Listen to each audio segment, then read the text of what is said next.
This is how you come down.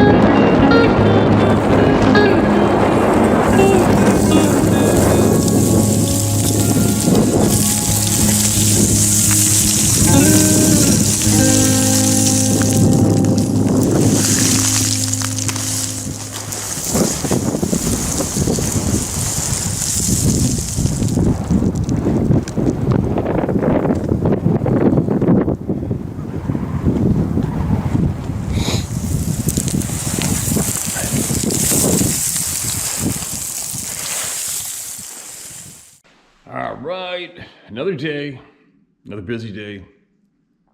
My downtime for an hour.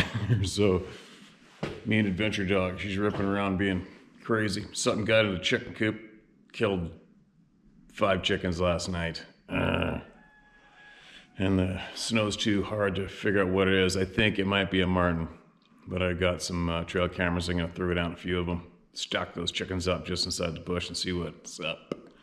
Kind of unfortunate. I guess that's farm life, right? What else? Not much to report, except my usual shit.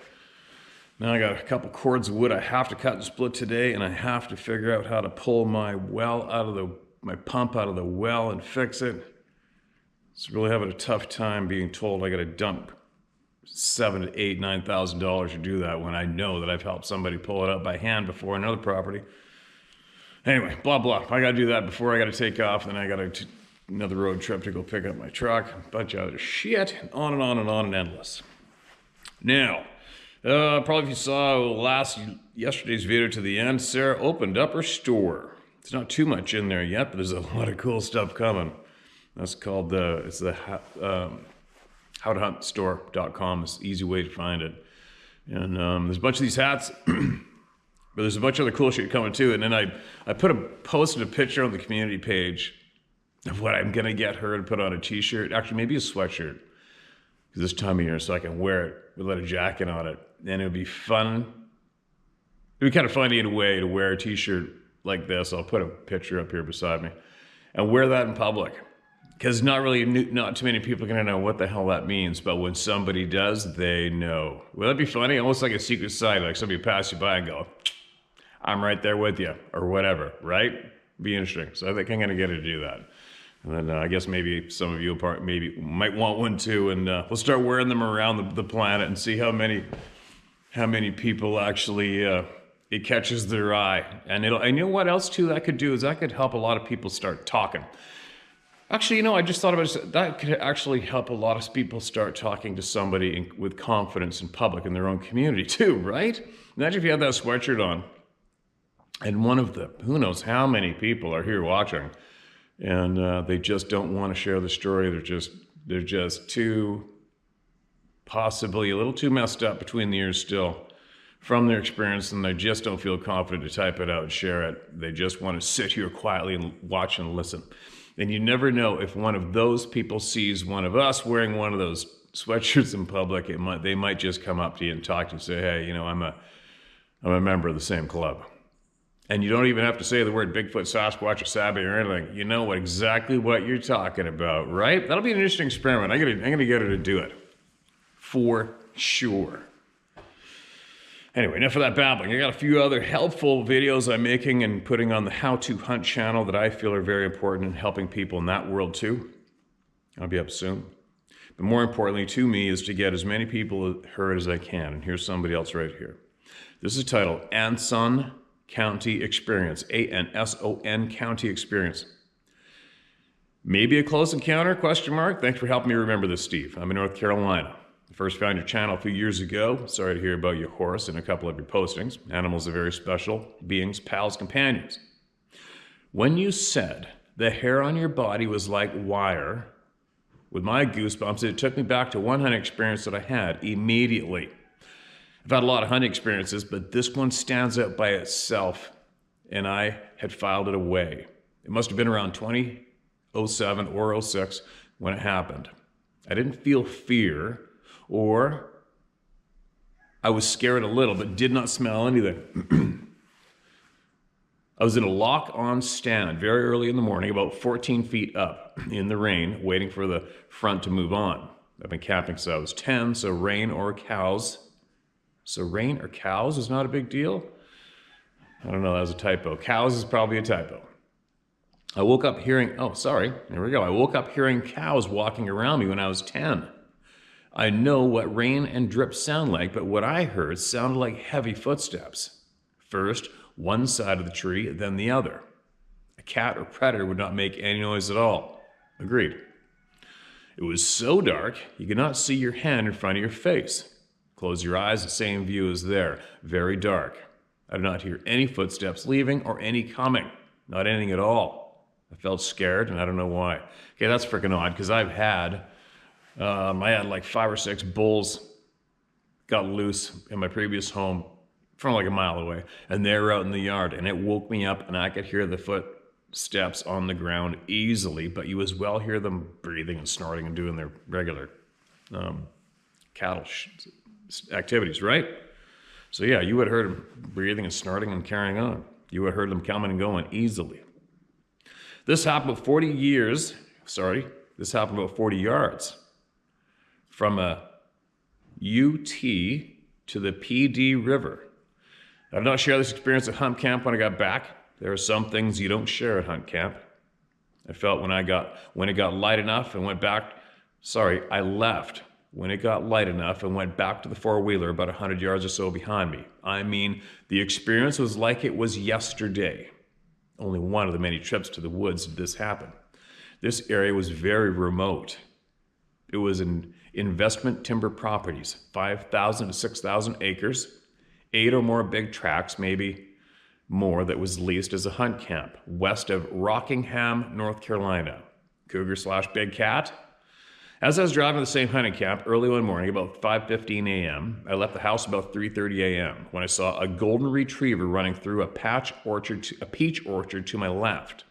I thought to myself, what is a golden retriever here at this time of day?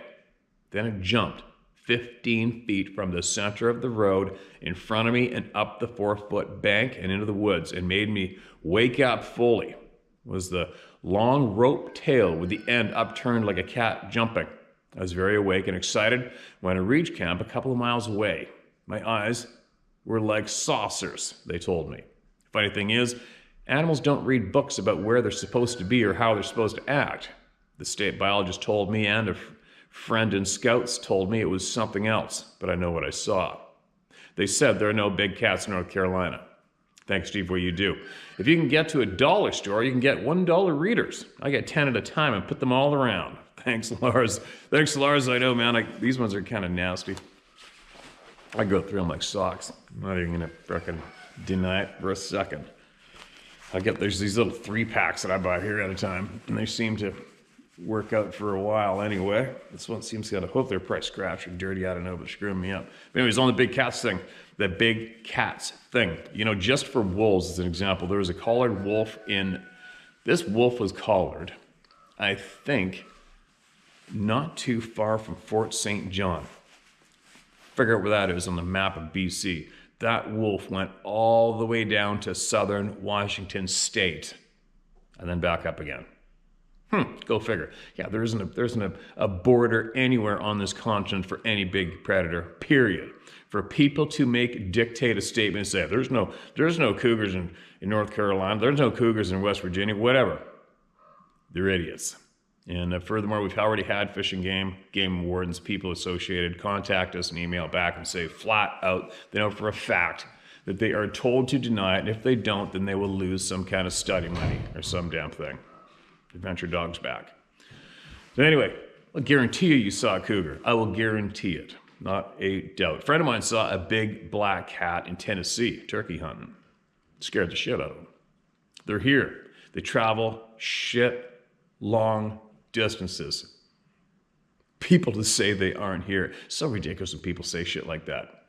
There's no grizzly bears. I remember one time I was when I first moved to Whistler Pemberton. Started meeting people around there, you know, hardcore skiers, mountain bikers, and they'd been there for a long time, and they're out in the woods snowmobiling, mountain biking, skiing, backcountry shit, and I said flat out, so you guys see many grizzly bears? Almost all of them went, no, there's no grizzly bears around here. What? They're everywhere there. and actually befriended a conservation officer and a wildlife biologist, and they told me that actually it was a triangle between North Vancouver, Squamish, and Whistler, and at that time they knew of 56 different grizzly bears just there. Right? But anyways, I guess that's getting a little off topic, isn't it? Sorry about that, you guys.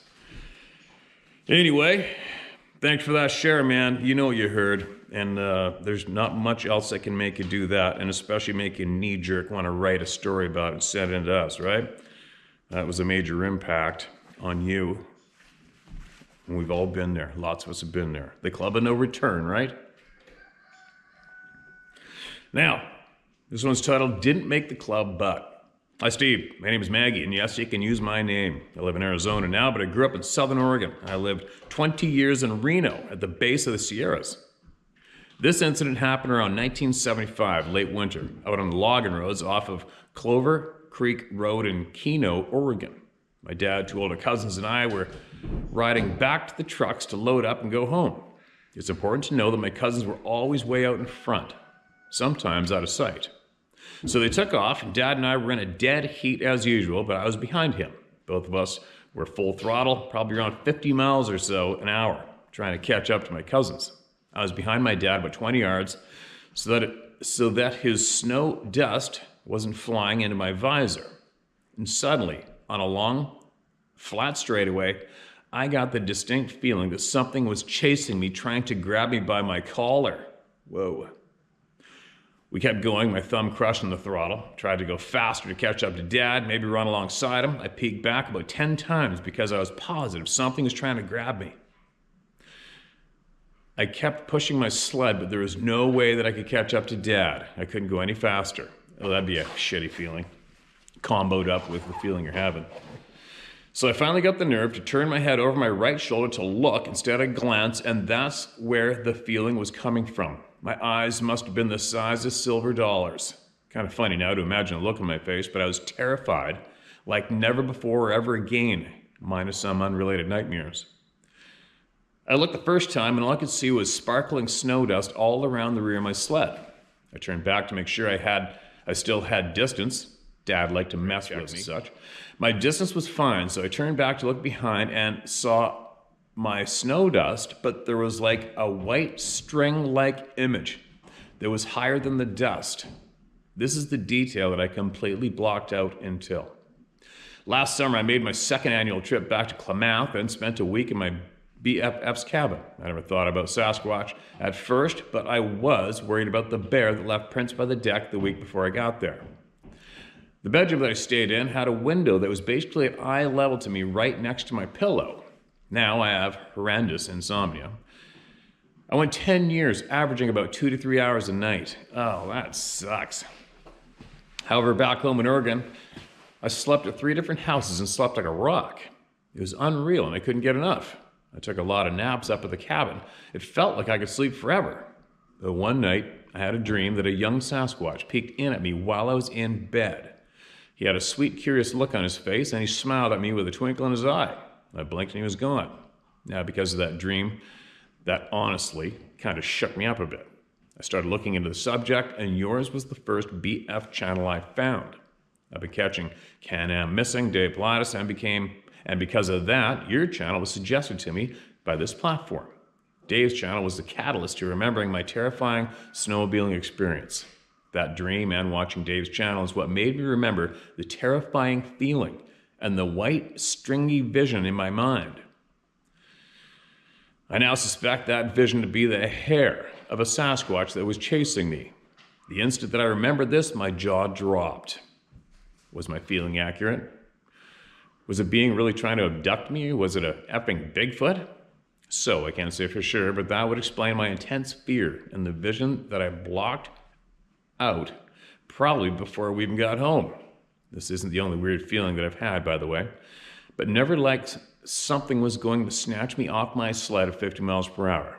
I remember seeing the structures, feeling the dead quiet, like something is watching you type shit.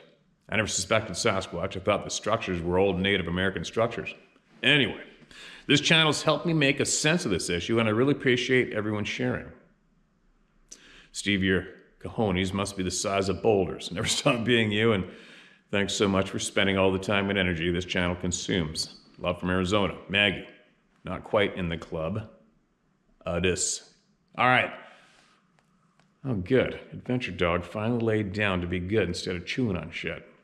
What a good dog. Anyway, thanks for that email. And again, you know, a lot of people might think, well, that didn't really sound like too much, right? But like I said, I'm trying to point out, when people email in a feeling they had or a sound they heard, it's a huge impact because it's something else. It's nothing normal, right? It's a huge, huge impact. So that should, just the fact that they're writing that in and sharing that and remembering it like it was yesterday, that's a big, big impact. It's a serious event in someone's life, right? And a lot of people have had the same thing. And the feeling you had when you're ripping on the sled, I've had the same almost, but I've shared this experience before. I was way up the Pemberton Valley, and basically where I was is ground zero of being surrounded by numerous other incidents, including my own. And I was only about 200 yards away from what I called the stand. And I took you guys in there a spring or 2 springs ago, I believe. First time I went back in years. And that's where I was trapping wolves and in big, huge cedars. We're talking first growth cedars in the bottom of the valley. And a steep valley, funk, right down to the bottom edge. And actually that intro video that I made where I'm walking along the riverbed and the drone's filming me, you know that one? Well, as I'm walking that way, this particular place is dead to the right of me, about 600 yards, right there in that video, right there, okay? And I was nailing long fencing staples into the base of this big first growth cedar tree with my Estwing hatchet. So it's a hammer on one side, hatchet on the other. I'm smashing these staples into that tree, and I have my rifle with my backpack, and I'm on snowshoes, and I'm probably on 4 feet, 5 foot of snow. And then I dropped my hammer, and when I dropped it, it rattled off one of the sloping pieces of wood on the sloping part of the trunk. Anyways, it made that rattle. And then at the same time, I heard something. And after you've seen these beings, you know they're out there. A big part of my senses is always reserved for being aware of how I feel, what direction I'm feeling it from, and just being aware. And also is a big chunk of my mind, has got my ear subtly tuned into listening for other sounds beside the sounds I might be focused on for hunting, right? Trapping, whatever. And I heard something. And then I'm like, what was that? I heard something, And then boom, a knock on the wood on wood knocking sound straight up above me on my right. And then boom, straight to my 45 on my left, which would have put it on the rock bluffs directly above where my snowmobile was parked at the bottom. And then to top it off, I was the only person in there without previous snowmobile track in there, and I'm on top of frickin' powder fresh, deep ass snow. So you snowmobilers out there know what it's like to turn around, right? In that shit. And I got nowhere to it's a tight old deactivated logging road in, and I'm parked right on it facing in, and I got to turn the sled around to get out to the main drag.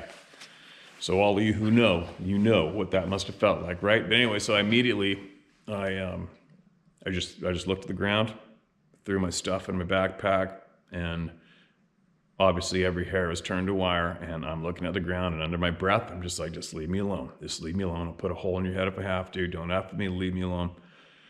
And then I had to snowshoe. I had to snowshoe about 200 yards, I think, probably, to get to my sled, and then I had to turn that sucker around.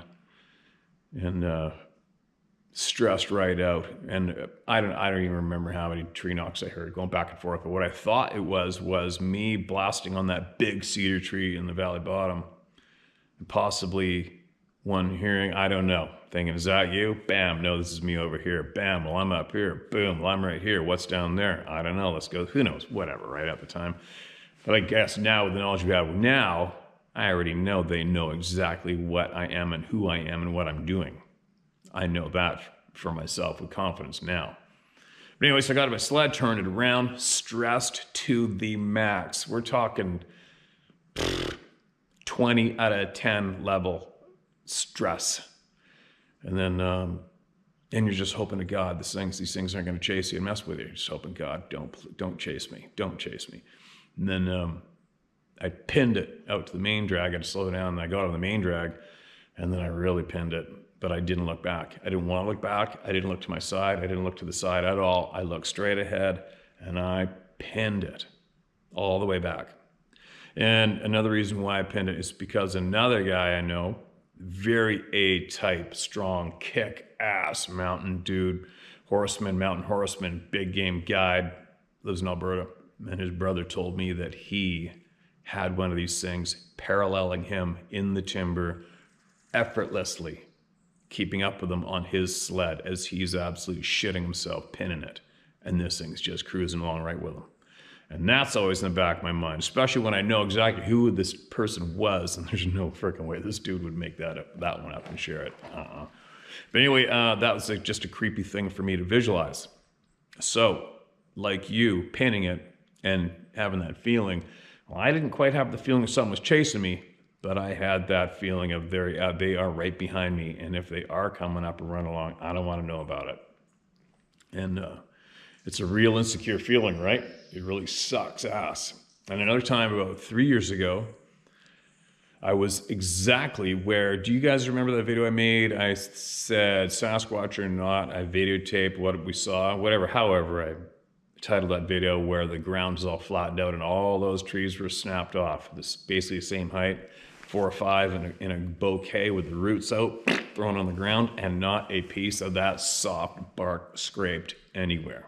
Not a tooth, not a claw, nothing. No scrapes. Anyway, babbling. Another time I was there by myself, I had gone up, it was unsuccessful, drove all the way home 2 days. I got pissed off, and I turned around and I went all the way back up there by myself. And by the time I'd gotten there, moose had closed down for rifle. The only thing open was elk, and that made all the hunters leave. There's nobody there. No. Oh, there's one other. There's a grandfather and his son camped just downriver from me. That's it. And I went back into that exact same spot. This is before I had my trail camera spun around the tree facing the other one 2 feet away from it. It was spun. And then we found all those branches broken. And this was before that happened. And I'm in there by myself. And I also had recently had a guy from Fort St. John, somewhere up in the Long Peace River, had emailed me, and they were stalking elk in the timber, and one of these beings, a big black one, was just down below them, right there, stalking the same elk, and not far from where I was. So anyways, you all these thoughts go in the back of your mind, right? While you're by yourself in the middle of frickin' nowhere hunting. And I remember I was leaving there. I had to hike out. I stay in the woods until I just can't see anymore. Like I cannot see antler at 100 yards, that's my light level for me to quit. I'm out. So obviously by the time I get to my quad, it's going to be dark as shit, right? And then I have to take in that particular spot, about a 45-minute quad ride on this old trapper trail on a ridge in the timber, like just wide enough for a quad. Spruce trees and shit growing tight around you, so it's kind of spooky, right? But anyway, I got to my quad, and it was in big poplar timber. I left my quad, got in the quad, turned it around, started going on that trail, and then I had that absolute disgusting, gross feeling of something right behind me when I'm on the quad in the dark. It absolutely just eats ass. That feeling sucks. It just sucks. There's nothing you can do, and you're by yourself. And like you said, and you're speaking to you, the emailer, on your sled, there's nothing. It's helpless, right? You got to keep going. You have to keep going. Your dad's up ahead. Who knows how long it's going to take for him to decide to look back and make sure you're still back there. And you're by yourself, and you've got this thing behind you, right? And you're on your machine. And you don't want to turn around, and you don't know what it is. You don't know how fast they're going. There's this thing breathing down my neck about to grab me as a joke. And then another one add to that too. I know I'm babbling, but it's interesting to me to share. These other 2 guys emailed in about 2 of them being on a quad, and something basically whoosh, flipped their quad up from the rear and dumped them on their asses. That would suck, right? So anyway, I guess I just shared all that shit to let you know that I can relate. I know exactly what you're feeling, kinda. I can relate. But anyway, If you ever come across something that you feel can help the people in the club, send it in, all right? And be safe out there. Thanks for emailing. All right, this one has no subject, and I don't know why my phone saved it like this. Look at how tight the text is in this. Weird. Whatever, and then it goes to normal again. Should be able to read it smooth. Everyone said there is a Bigfoot/Sasquatch in California.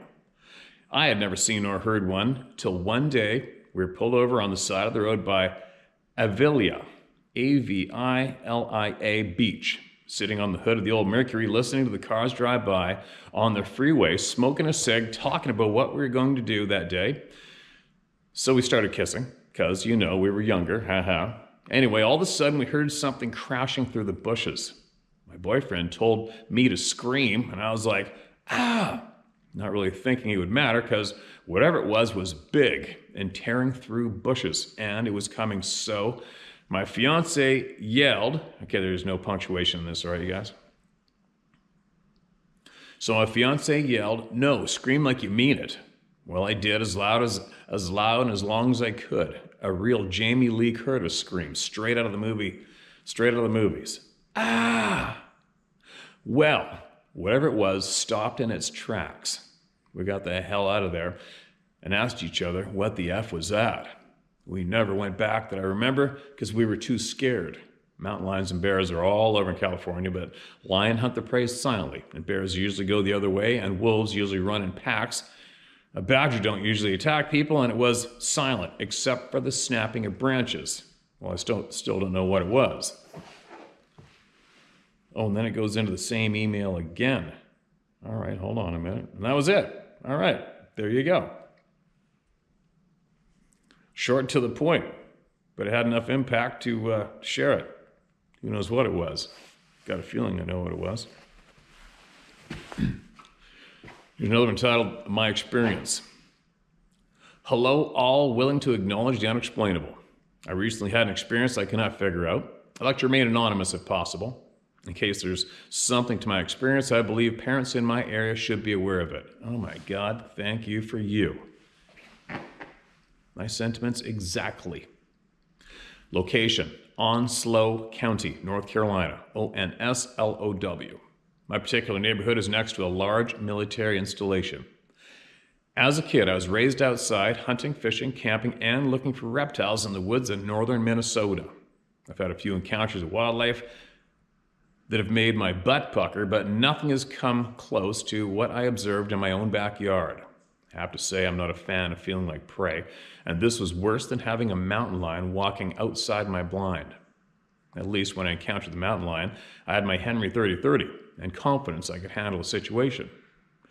I had a real shitty feeling that I had no chance against this thing.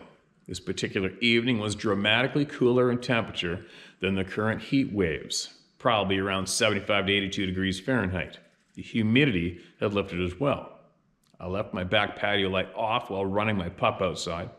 The visibility was slightly more than sunset, and there was a slight breeze. I was sitting downwind. My pup was taking his sweet time sniffing the far corner. Most of our fence is 6-foot privacy fence. This corner has multiple pallets built up to cover a gap. There's a strip of brush and trees that lead to a larger wooded area behind this corner. It's very thick at this time of year. Eye shine from coyotes and other smaller animals can get close enough to make out, but that's it for visibility. I watched my pup as his tail dropped between his hind legs. He froze, pointing and staring straight into the brush. I noticed the wind stopped and really focused on what I could hear. I heard nothing, not even the normal ringing in my ears, just dead silence. I slowly stood up and recalled my pup to my side. He slowly backed up towards me. The mama bear in me started to get pissed. Every fiber of my being was screaming for me to protect my family. I picked up my boy and brought him inside. I grabbed my favorite machete and stormed over to the back corner. As I made my way off the patio, a vibration just wrecked me. Oh shit, no way. The only way I can describe it is like when just the back passenger windows are down and there's that uncomfortable vibration and loud wind / Harley Davidson-like sound. I was on my knees, holding myself up with my machete.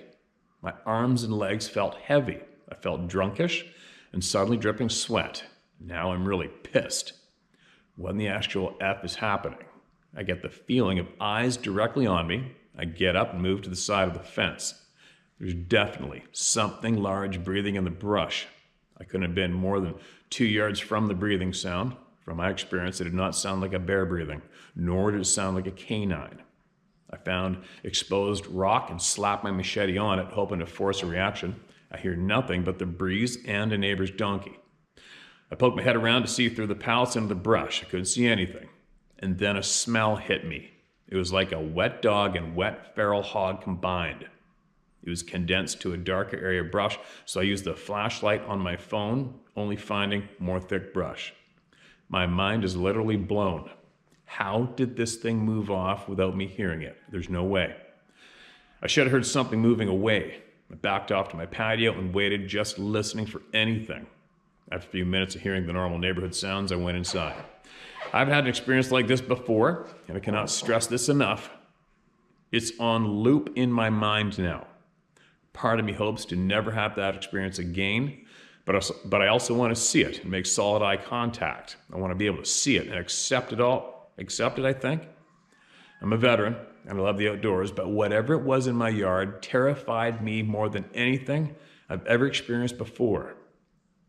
There's nothing better than the beauty of nature and the creatures within it. I thought I had a healthy respect for the capabilities of the animals in our world. This thing was beyond overwhelming. I want and need to know more. Like I said earlier, I'm not sure what transpired that evening, but I can't forget it. I never stop looking over at the corner when I'm out with my dogs. I hope anyone in my area can hear this experience and take it or leave it. There are children around, and I will not tolerate harm coming to them. I can share this experience and warn others of possible danger to their child. Our future generations must be protected, and in this Jumanji game of life, who knows what will happen next. My pup is less than a year and around 80 pounds. He has a typical teenage attitude of invincibility.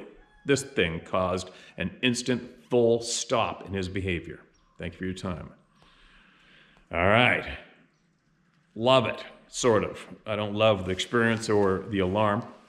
I love the fact that there's somebody who are thinking right along the same lines is everybody deserves a fair crack at knowing what the hell's going on out there. Because this is absolute bullshit.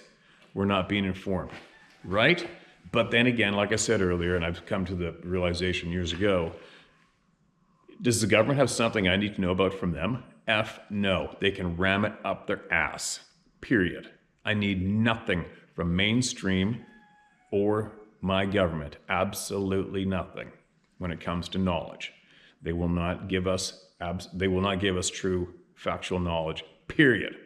So that's why we're here, right? And that's why people like you and me and tens of thousands of others are here to hear the truth from each other in our communities when it comes to free, factual frickin' knowledge, right? And people do need to know. People need to know.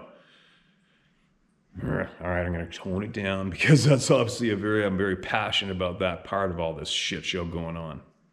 I'm angry at how many people have lost their confidence in enjoying what they enjoy in life. It really makes me angry, and we're going to keep on informing everybody absolutely no matter what. And you try to stop us. Well, look at how many people try to stop us in the past. It didn't work out too well for them, did it? And it's kind of funny on that note. A while back, you go to a couple places to see what kind of traffic hits a YouTube channel, and I noticed that there's a few people who'd been around for a while, and for whatever reason they had, they just went out of their way to run me, this channel, and all of you people are sharing into the ground. And I never mentioned their names once, still won't, but I casually watched how they're making out as they were putting an effort to do this. And 100% across the board, all those channels basically fizzled away, next to nothing. I don't think they even contribute to them anymore, right? That's the way it should be. You want to come out and try to suppress the word of the people? You should be kicked to the curb and tossed as a piece of garbage that you are, trying to intentionally keep knowledge from the people. That's a penalty, right? So anyways, I'm babbling a lot today. I'm right there with you. Everybody needs to know. Everybody needs to know. So thanks for sharing the location and what you experienced, and I'll bet you somebody else has had something go down around there, and they're probably watching this shit on this channel, right? And I'll bet you they're going to comment on it in the section below, comment section below, or they're going to write into us about it through me. All right, let's get one more, and I got to go start swinging the frickin' chainsaw and then the axe, and then I'm going to reluctantly start to give in and look into how I'm going to pull that frickin' water pump out of the ground myself. Probably use the winch in my quad or something in a section of staging or something. Anyways, I'm babbling. Here we go. My Rhine cruise sighting. R-H-I-N-E cruise sighting is the title of this one. Dear Steve, my name is Emma, last name pronounced Sal, as in a female pig, LOL. Really, your last name's spelled S-A-U-R-I-N-O, pronounced Sal. All right, obviously, especially me. You may use my name as I tell anyone who will listen about my encounter, including my daughter, all her friends, and my young and old nieces and nephews. Good for you. You are a brave, brave woman. My encounter happened when my sister and I were on a river cruise on the Rhine, March 2015. My sister Sarah has lived in Switzerland for over 30 years. I live in the north of England. We were both recovering from separate accidents at the time. So for a treat, my sister booked us on a river cruise boat trip for a week. Wow, that'd be wicked. We departed from Basel, Switzerland, and the cruise would take us through parts of France, Germany, and Holland. My sighting occurred on the third morning. We had just finished breakfast in the restaurant. My sister went back to our cabin to get ready for a day trip, and I went up to the top deck for a smoke. As there was no one else up there, I decided to just lean on the railing and have my cigarette instead of in the allotted space for smokers in the middle of the deck. As I was relaxing and watching the forest go by, I saw in the tree line by the water's edge a huge being of an autumnal, rusty chestnut color, standing upright and still. Within milliseconds of seeing it, I swung around to see if anyone else was on the deck, but I was alone.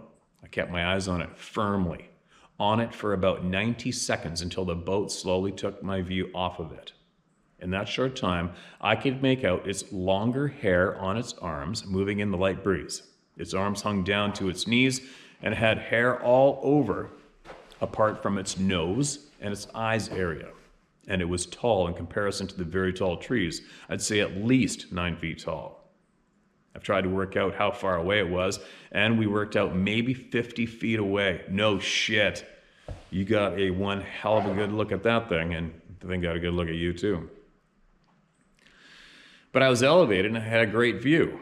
I remember saying over and over in my "Thank you for letting me see you. Thank you. I'm so grateful" quote.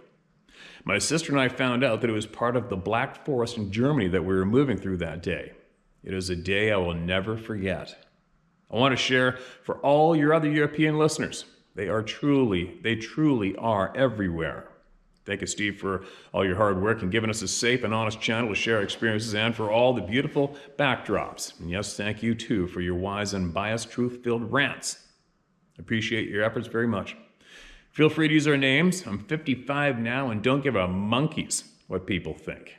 My sister, who's 62, also gives her constant and is still miffed she didn't see it with me. She shouldn't have given up smoking. Stay safe and well and keep up your great work. Kind regards from the UK.